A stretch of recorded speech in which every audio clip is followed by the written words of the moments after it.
Hello everyone, welcome to DSL classes. As you know, 500 best question की series में हमने start किया हुआ है इनऑर्गेनिक केमिस्ट्री को एंड बात चल रही है अबाउट पी ब्लॉक एलिमेंट्स। पिछली वीडियो में मैंने पी ब्लॉक एलिमेंट की कुछ इंपॉर्टेंट कंटेंट बताए थे आपको कि किस टाइप का क्वेश्चन पेपर में आते हैं, पूछे जाते हैं जनरली। एंड 3 टाइप के पैटर्न्स आपको बताए थे आते ही हैं, conceptual part, structure based question and third complete the reaction form में। एंड उसी के सीक्वेंस में आज हम करने वाले हैं प्रीवियस ईयर क्वेश्चन। पिछले सालों में 5-6 सालों में कौन कौन से क्वेश्चन आए हैं, ताकि आपको थोड़ा आइडिया हो जाएगा कि किस टाइप के क्वेश्चन पूछे जाते हैं। एंड देन मैं आपको अगली वीडियो में बताऊंगी कि कौन इस साल के कौन से इंपॉर्टेंट क्वेश्चंस हैं मेरे पॉइंट ऑफ व्यू से। और मुझे पक्का विश्वास है, और हर साल जैसे होता ही है कि बच्चे आके मुझे बताते हैं कि मैम आपने बताया था और वही क्वेश्चंस आए। और अभी कि कुछ बच्चों के प्री बोर्ड में भी यही कहानी हुई है कि आपने ये वाला वीडियो हम डाला था और हमने देखा वही सब कुछ आया जो हमने पढ़ा था आपके इससे। ठीक है, तो चलिए स्टार्ट करते हैं जल्दी से ये वीडियो। प्रीवियस ईयर क्वेश्चन के देखते हैं कौन कौन से क्वेश्चन पिछले इसमें आए हुए हैं। उससे पहले मैं आपको जल्दी से अनअकैडमी के एसेंट स्कॉलरशिप प्रोग्राम का बता दूं कि 5 लाख तक के स्कॉलरशिप वो हर महीने दे रहे हैं, जिसमें आप यदि अटेंड करते हैं एसेंट की जो स्कॉलरशिप प्रोग्राम है, यदि आप उसे अटेंड करते हो then you can win up to 5 lakh scholarship from there. तो क्या करना है, ये कब होने वाला है? 10 जनवरी को होने वाला है ये आपका प्रोग्राम अनअकैडमी पर। 11 से 12 बजे के बीच में होगा, 1 घंटे का है टेस्ट सीरीज ये। एनसीईआरटी का सिलेबस जस्ट आपको रिवाइज करना है, नथिंग एल्स। और ये क्लासेस खाली 12th के लिए नहीं, 6th to 12th के लिए है, जिसे वो अपने एनुअल एग्जाम की प्रिपरेशन की तरह भी यूज कर सकते हैं। आप ये सोचिए कि आप रिवीजन कर रहे हैं, एनुअल एग्जाम की तैयारी कर रहे हैं, एंड देन आप बस एक रिवीजन एक्सरसाइज, एक रिवीजन टेस्ट सीरीज देने जा रहे हैं। और अमेजिंग तो यह है कि इसमें कोई नेगेटिव मार्किंग भी नहीं है, और ना ही इसका कोई आपको कोई कॉस्ट भरनी है कि आपको पेरेंट्स को आपको परेशान करना पड़े, बड़े भाई बहन से बात करनी पड़े कि भाई पैसे जमा होने हैं इतने, 500 400 500 रुपए का फॉर्म है। नथिंग एल्स, कुछ भी नहीं करना है। सिर्फ क्या करना है, अनअकैडमी की ऐप डाउनलोड करनी है एंड देन बस वहां जाके अपने आप को एनरोल कर लीजिए ताकि आपको नोटिफिकेशन मिल जाए, एंड सेलेक्ट कर लीजिए गोल एसेंट। अब यदि आप एसेंट के अलावा कोई और स्पेशल क्लास भी अटेंड करना चाहते हैं वहां पर, क्योंकि अच्छे एडुकेटर्स हैं आपके वहां पर, तो आप वही सीक्वेंस करेंगे, आप ऐप डाउनलोड करेंगे, लॉगिन करेंगे, गोल सेलेक्ट करेंगे स्पेशल क्लास का, एंड देन इनवाइट कोड डालेंगे डीएसएल क्लासेस। ठीक है, एंड देन बस अपनी क्लास अटेंड करिए और मजे करिए। तो चलिए आज के पिछले ईयर्स के क्वेश्चंस रिवाइज करते हैं फटाफट। पहला क्वेश्चन है, पहला पैटर्न मैं ले रही हूँ रीजनिंग क्वेश्चंस का। पहला क्वेश्चन है, nitrogen is relatively inert as compare to phosphorus, why? Nitrogen जो है वो फॉस्फोरस से कंपैरेटिवली ज्यादा इनर्ट क्यों है? क्योंकि भाई फॉस्फोरस में सिंगल बॉन्ड होता है, उसके सारे एटम्स के बीच में P4 में 4 एटम जो जुड़े हैं वो सिंगल बॉन्ड से जुड़े हैं, और नाइट्रोजन के बीच में क्या होता है, वो ट्रिपल बॉन्ड होता है, N2 is bonded with the help of triple bond. तो रूम टेम्परेचर पर तो नाइट्रोजन बिल्कुल रिएक्ट कर ही नहीं सकता, क्योंकि ट्रिपल बॉन्ड को हाई एनर्जी की जरूरत होती है डिसोसिएशन के लिए। कंपैरेटिवली फॉस्फोरस का बॉन्ड जल्दी टूट जाता है, इसलिए फॉस्फोरस ज्यादा रिएक्टिव है कंपैरेटिवली नाइट्रोजन से। नेक्स्ट क्वेश्चन है हमारा कि which is stronger reducing agent, antimony या बिस्मुथ हाइड्राइड? आई थिंक ये तो क्वेश्चन आप कर लेंगे, मैं बस आपको डिसोसिएशन का पार्ट बताती हूँ, वो आप कमेंट बॉक्स में मुझे बताएंगे कि आंसर क्या था। जिसका भी बॉन्ड जल्दी ब्रेक हो जाए वो समझ लीजिए हाईली रिड्यूसिंग एजेंट है। ठीक है, अब इस सीक्वेंस में आप दोनों को ये देखना है, आपको इन दोनों में से देखना है कि किसका बॉन्ड जल्दी ब्रेक हो जाएगा, एंड देन वो ज्यादा हाई रिड्यूसिंग एजेंट की तरह वर्क करेगा। तो ये आप अपने आप देखिए थर्मल स्टेबिलिटी किसकी ज्यादा है और किसकी कम। जिसकी कम होगी वो हाईली रिड्यूसिंग एजेंट होगा, मैंने हिंट दे दिया आपको। What is the basicity of H3PO2 acid and why? ये डाइबेसिक होता है क्योंकि इसमें 2 H आयन रिप्लेसेबल हैं, यू नो दैट स्ट्रक्चर बनाइए और देखिए ये किस टाइप का ऑक्सो एसिड है। क्या ये 2 एच आयंस निकालता है? तो यदि 2 निकालता है तो डाइबेसिक है, 1 निकालते हैं तो मोनोबेसिक है। तो फास्फोरस के आपको सारे क्या करने हैं, ऑक्सो एसिड को अच्छे से स्ट्रक्चर भी उनके याद करने हैं। नेक्स्ट क्वेश्चन आया हुआ है कि नोबल गैसेस के बारे में, कि नोबल गैसेस का बॉइलिंग पॉइंट काफी लो होता है, क्यों? भाई लो तो होगा ही क्योंकि इंटरेक्शन ही नहीं करते आपस में, जेंटल है, बिल्कुल किसी से रिएक्शन नहीं करते। जब किसी और से रिएक्शन नहीं करते तो आपस में भी इंटरेक्शन नहीं होता, because their octet is complete. हमेशा इंटरेक्शन तब होता है या तो पोलैरिटी हो, डायपोल मोमेंट हो, हाइड्रोजन बॉन्डिंग हो, इनमें से कुछ हो। देन वो क्या करेंगे, देन इन दैट केस उनमें क्या होगा, इंटरेक्शन होगा and they will have the show the high boiling point. Sorry for interruption.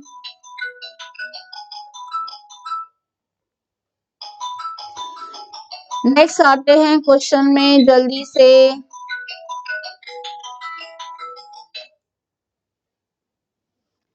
चलिए, sorry for interruption. Next question पर आते हैं जल्दी से। Why is ICl more reactive than iodine? ICl जो है वो आयोडीन से ज्यादा रिएक्टिव क्यों है? क्योंकि भाई I और Cl के बीच का जो बॉन्ड है वो स्टेबल ही नहीं है बिल्कुल। इंटर हैलोजन बन तो जाते हैं लेकिन उनके बॉन्ड जो है वो स्टेबल नहीं होते हैं, तो इसीलिए वो ज्यादा रिएक्टिव ही है। केमिस्ट्री का एक ये फंडा ध्यान रखिएगा कि जहां पर भी बॉन्ड जल्दी ब्रेक हो रहा है, जैसे मैंने अभी ऊपर रिड्यूसिंग पावर में भी बताया कि जब भी बॉन्ड जल्दी ब्रेक होगा, इन दैट केस वो क्या होगा, जल्दी रिएक्टिव भी होगा, क्योंकि उसका बॉन्ड टूट चुका है तो वो जल्दी ढूंढेगा किसी और से रिएक्शन के लिए। तो ICl भी इसीलिए ज्यादा रिएक्टिव है कंपाउंड, क्योंकि I और Cl के बीच का बॉन्ड स्टेबलाइज नहीं है, अनस्टेबल है। इन कंपैरेटिवली आयोडीन या Cl2 जो उनके मॉलिक्यूलर स्ट्रक्चर्स हैं उनमें बॉन्ड कंपैरेटिवली ज्यादा स्टेबल होता है। ठीक है, नेक्स्ट क्वेश्चन पर चलते हैं जल्दी से। कॉन्सेप्चुअल पार्ट ही चल रहा है अभी हमारा। किसने इंस्पायर किया था नील बर्टलेट को कि वो रिएक्शन करके देखें जिनोन और प्लेटिनम फ्लोराइड के बीच में? तो भाई बड़े हंसी की आती है मुझे कई बार इस क्वेश्चन से। वैसे कई कोई बोलता है कि हमें भाई मेरे फादर ने इंस्पायर किया, कई कहते हैं भाई मेरी मदर ने इंस्पायर किया मुझे ये अच्छा काम करने के लिए। नील बर्टलेट को किसने इंस्पायर किया था? जब उन्होंने ऑक्सीजन के साथ कंपाउंड बना लिया था प्लेटिनम फ्लोराइड का, ऑक्सी प्लेटिनम फ्लोराइड, तो उस चीज ने उन्हें इंस्पायर किया था कि भाई जब ऑक्सीजन की आयनाइजेशन एंथैल्पी और जिनोन की आयनाइजेशन एंथैल्पी काफी सिमिलर है, बराबर है, हार्डली 5 किलो जूल पर मोल का डिफरेंस है, 1170 है और एक की 1175 है। तो जब दोनों की एनर्जी सेम है, आयनाइजेशन एंथैल्पी बराबर है, तो जब ऑक्सीजन का बन सकता है प्लेटिनम फ्लोराइड के साथ कॉम्प्लेक्स, तो जिनोन का क्यों नहीं बन सकता? तो उन्होंने जिनोन का बना के देखा और वो बन गया। तो इस चीज ने उन्हें इंस्पायर किया था। ठीक है, एक्चुअली मैं आंसर यहाँ पर आपको रिटर्न में नहीं दे रही हूँ क्योंकि आई थिंक आपको ये आपने लेसन अच्छे से पढ़ लिया होगा एंड आप ये जानते होंगे कि कोई आंसर जो है वो आप कहाँ पर सर्च कर सकते हो। आपको अपनी लैंग्वेज में लिखने चाहिए आंसर। कई बच्चे मेरे पास टेलीग्राम ग्रुप पर बार-बार मेरे पास रिक्वेस्ट भेजते हैं एंड नाराज भी हो जाते हैं इस बात पे कि आप आंसर्स भी दिया करो लिखे हुए। ये क्यों? 12th में आ गए, आपको स्पून फीडिंग की क्यों जरूरत है? आपको जितना ज्यादा डिस्कशन चाहिए मैं उतना ज्यादा डिस्कशन करती हूँ, लेकिन आपको यदि मैं आंसर ही लिख के देना है तो भाई किताबें भरी पड़ी हैं, कोई भी बुक उठाओ और वहां से आपको आंसर्स मिल जाएंगे लिखे हुए, रट्टा मारो उसे और काम खत्म करो। फिर स्टिल आप अनसेटिस्फाइड क्यों हो? स्टिल आपको पता ही नहीं चल रहा है कि आपको क्या पढ़ना है, क्या समझ नहीं आ रहा, क्योंकि आप डिस्कशन नहीं करते हो, क्योंकि आप बिल्कुल जानना नहीं चाहते उसकी गहराई में कि उनके रीजंस क्या हैं। रीजन जान लोगे तो वो दिमाग में बैठ जाएगा एंड वो आप कभी भूलोगे ही नहीं, अपनी लैंग्वेज में आप उसे लिख पाओगे। और मेरे लिखे हुए आंसर से क्या हो जाएगा? मैं भी तो कहीं से कॉपी पेस्ट ही मारूंगी, उसका आपको क्या फायदा होगा? वो आपको कहीं से भी मिल जाएगा, क्या जरूरत है उसकी? मेन बात होती है कि आपको चीजें समझ आनी चाहिए, डिस्कशन अच्छा होना चाहिए, हर पॉइंट पर आपसे चर्चा हो उस बारे में डेप्थ देन आपको वो चीज समझ आए तो आप अपनी लैंग्वेज में उसे एक्सप्रेस कर पाओ, अपनी फीलिंग्स को, अपने नॉलेज को। ये नहीं होता है कि मैं यहाँ लिख के दे दूं और आप फिर मेरे से नाराज हो जाते हो, टेलीग्राम ग्रुप पर आप लेफ्ट करके चले जाते हो गुस्सा करके कि मैम ने जो है वो हमें आंसर्स नहीं दिए, हमें जो है रटा रटाया करने के लिए काम परोसा हुआ नहीं दिया। आप बचपन से करते ही यही आ रहे हो, स्पून फीडिंग ही करते आ रहे हो। टीचर लिखवा देती है, आप लिख के आ जाते हो, मम्मी रटवा देती हैं, पापा रटवा देते हैं, आप लिख के आ जाते हो। आपको नॉलेज ही नहीं होती कि वो एक्चुअल में है क्या। भाई मैं नहीं चाहती हूँ कि आपको मैं स्पून फीडिंग करूँ, मैं आंसर्स आपको ऐसे प्रोवाइड नहीं करने वाली हूँ। चाहे आप टेलीग्राम ग्रुप पर आप गुस्सा करो मेरे से, चाहे आप कुछ भी बोल के जाओ, I don't care about that. आपने देखना है मेरा वीडियो, देखिए। मेरे लिए 15 बच्चे भी उतने ही इम्पोर्टेंट हैं जितने कि 1500 हो जाएंगे कल को। तो ये आप मेरे को गुस्सा मत दिखाइए अपना, टेलीग्राम ग्रुप पर या कहीं भी। मैं ये इसलिए वीडियो के इन बिटवीन बता रही हूँ आपको कि आप लोग ऐसा, आप में से कुछ बच्चे ऐसा करते हैं कि बस हमें ऐसा दे दीजिए और हम बस सेटिस्फाइड हो जाएंगे। नो, आई डोंट, मैं नहीं चाहती हूँ कि आपको मैं स्पून फीडिंग कराऊं। मैं चाहती हूँ कि आपके दिमाग की खिड़कियां खुलें। आप, मैं 5 क्वेश्चन करा रही हूँ तो आप 10 क्वेश्चन के आंसर्स अपने आप ढूंढने की कैपेबल हो जाएं। मैं ऐसा चाहती हूँ। तो वो आप करते हैं तो ठीक है, इट्स ओके। चैनल से जुड़े रहेंगे आप। यदि आपको मेरी फीलिंग समझ आ रही है और यदि आपको नहीं समझ आती कि मैं क्या चाहती हूँ, कैसे आप में चेंजेस चाहती हूँ, तो इट्स ओके, आप देखना बंद कर दीजिए। I don't care about that. HF next question है हमारा, fluorine exhibits only -1 oxidation state, whereas other halogens exhibit +1, +3, +5, +7 oxidation states also. Why is it so? भाई फ्लोरीन जो है वो एक ऐसा इकलौता बंदा है अपने 17 ग्रुप का टॉप मोस्ट, जिसका सबसे ज्यादा पूरी पीरियोडिक टेबल में हाईएस्ट इलेक्ट्रोनेगेटिविटी है। और वो इतनी ज्यादा हाई इलेक्ट्रोनेगेटिविटी है कि वो पॉजिटिव बन ही नहीं पाता, वो पॉजिटिव वन शो ही नहीं कर सकता क्योंकि उसकी नेचर ही नहीं है वो। इसके अलावा इसमें ना तो डी ऑर्बिटल है, ना साइज इतना छोटा है, ना एक्सपेंड कर सकता है अपनी हाइब्रिडाइजेशन को कि ये +1 से +7 तक ऑक्सीडेशन स्टेट ये फैला पाए। बाकी सब जो है उनमें डी ऑर्बिटल होता है, इसलिए उनमें एक्सपेंशन हो जाते हैं एंड हाइब्रिडाइजेशन की वजह से वो अपनी वैलेंसी को +1 से कोवैलेंसी को +7 तक ले जाते हैं। लेकिन फ्लोरीन सिर्फ HOF को छोड़कर बाकी सब में -1 ऑक्सीडेशन स्टेट ही शो करता है। सिर्फ एक ही कंपाउंड ऐसा है जिसमें इसकी +1 होती है, HOF। नेक्स्ट क्वेश्चन आते हैं, HF is a weaker acid than HCl, why?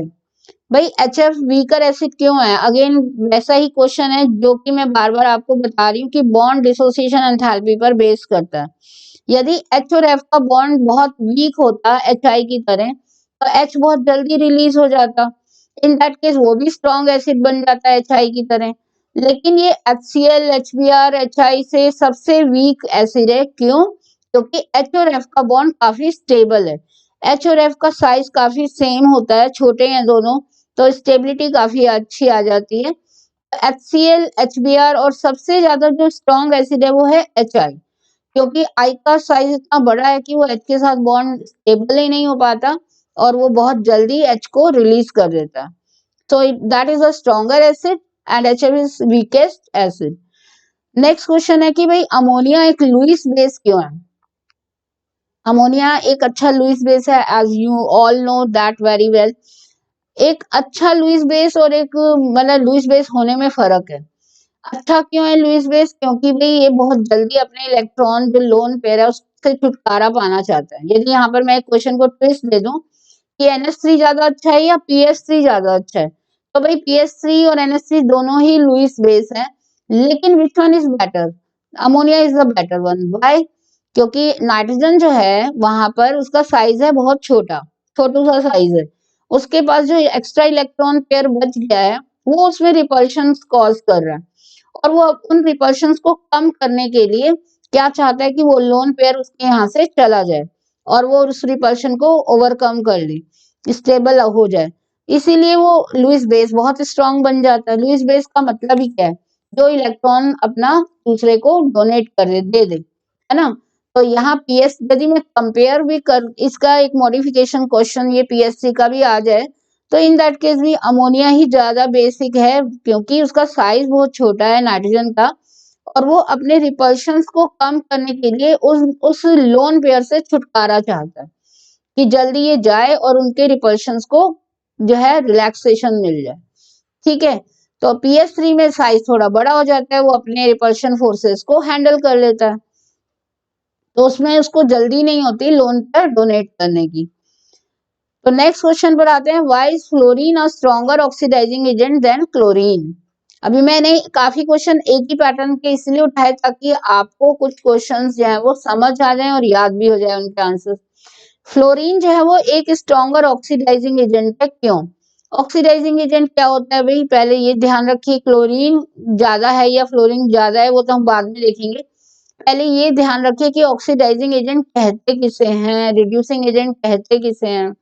यदि आपको ये याद है कि ऑक्सीडाइजिंग एजेंट क्या होता है, देन आप फ्लोरीन का आंसर दे पाओगे।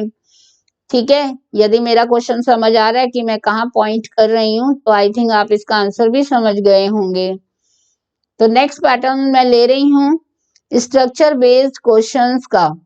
सेकंड पैटर्न ये रहेगा, आपको ज्यादा मतलब जब मैं 8 क्वेश्चन की बात करती हूँ कि 8 नंबर का पेपर आता था, तो उसमें 3 नंबर के आपके कॉन्सेप्चुअल क्वेश्चंस आते थे। अब 12 नंबर का है तो आप समझ लीजिए 5 क्वेश्चंस आपको मिलने वाले हैं रीजनिंग क्वेश्चन के।